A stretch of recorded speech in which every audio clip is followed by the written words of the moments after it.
এবার অনুব্রত মণ্ডলের আগাম জামিনের আবেদন মঞ্জুর হলো। অনুব্রত মণ্ডলকে আগাম জামিন দিলেন বিচারপতি তীর্থঙ্কর ঘোষ। তার বিরুদ্ধে একাধিক অভিযোগে মামলা দায়ের হয়। ইটভাটায় গন্ডগোল, লুট এবং অশান্তির অভিযোগ রয়েছে তার বিরুদ্ধে।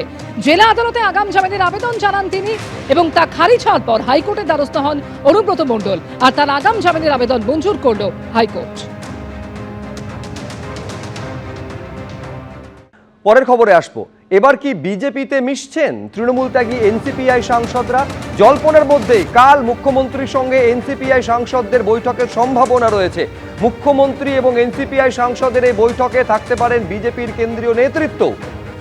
সুদীপ কাকলি সহ 20 জন এনসিপিআই সাংসদের সঙ্গে মুখ্যমন্ত্রীর বৈঠক হতে পারে বলে সম্ভাবনা তৈরি হয়েছে। কাল দুপুরে দিল্লির বঙ্গভবনে মুখ্যমন্ত্রীর সঙ্গে এই বৈঠক হতে পারে।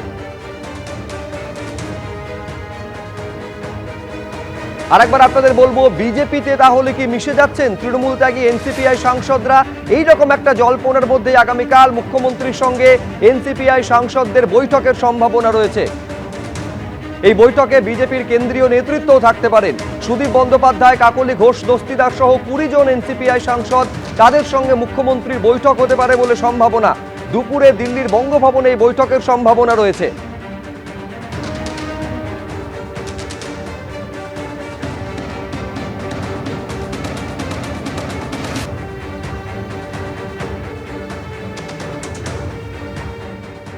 গত 23 তারিখ সুদীপ বন্দ্যোপাধ্যায় কি বলেছিলেন দেখাবো।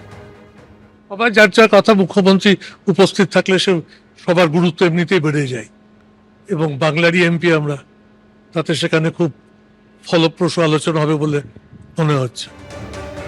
ফলে আগামীকালকের এই বৈঠককে কেন্দ্র করে জল্পনা তৈরি হয়েছে। তাহলে তৃণমূল ত্যাগী এই যে এনসিপিআই এর 20 জন সাংসদ, তারা কি তাহলে বিজেপিতে মিশে যাচ্ছেন? কি নিয়ে আলোচনা হতে পারে আগামীকালকে মুখ্যমন্ত্রীর সঙ্গে দিল্লির বঙ্গভবনে এই বৈঠকে? আমাদের প্রতিনিধি কৃষ্ণেন্দু অধিকারী কথা বলেছিলেন তৃণমূল ত্যাগী এনসিপিআই সাংসদ শর্মিলা সরকারের সঙ্গে। কি বলছেন দেখবো। আমাদের সিএম আসছেন এখানে এবং আমরা 20 জন যারা এনসিপিআই এর মেম্বার আছি তারা বসবো সিএম এর সঙ্গে এবং এখানকার লিডারশিপ হয়তো থাকবে। আমি এক্স্যাক্টলি জানি না কি হতে চলেছে, তবে আমাদের যে কথাবার্তা আছে বা আমাদের যে কিছু ডিমান্ড আছে সেগুলো নিয়েও আলোচনা, আমরা যাতে ঠিকঠাক করে কাজ করতে পারি বা যে সেই বিষয়গুলো নিয়ে আলোচনা, এগুলো আমাদের দিক থেকে আমি বলছি, আমার দিক থেকে আমি বলছি। বাকিটা দেখা যাক কি হয়। বিকল্প প্রস্তাব কি এরকম আসছে যে আপনারা বিজেপিতে শিফট করবেন, এরকম কিছু? আমরা সাপোর্টে আছি এইটুকু পর্যন্ত বলতে পারি। তো এখনো পর্যন্ত আমরা সেই হিসেবে কিন্তু কিছু ভাবিনি পর্যন্ত। যেটা ঠিক আছে যে বঙ্গভবনে হবে মিটিংটা 1টা নাগাদ, উনি আসছেন, ব্যাস এটুকুই। আমরা দেখা করতে চাই, উনি আসছেন, আমাদের সঙ্গে দেখা করবেন।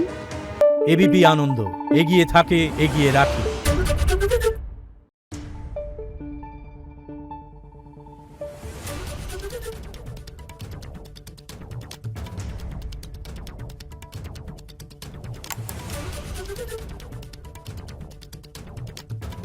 Thank you.